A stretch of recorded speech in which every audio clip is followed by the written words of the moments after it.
Hello, Assalamualaikum. Aku baru je beli bekas pencuci pinggan, iaitu tempat untuk isi sabun di TikTok. So bekas dia macam ni lah. Kan? Aku rasa bekas ni viral sekarang kat TikTok kan. So bekas untuk isi sabun lah.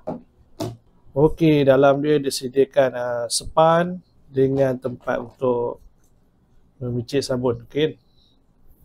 Kemudian korang letak sepan tu kat sini. Dan masukkan tempat picit sabun kan.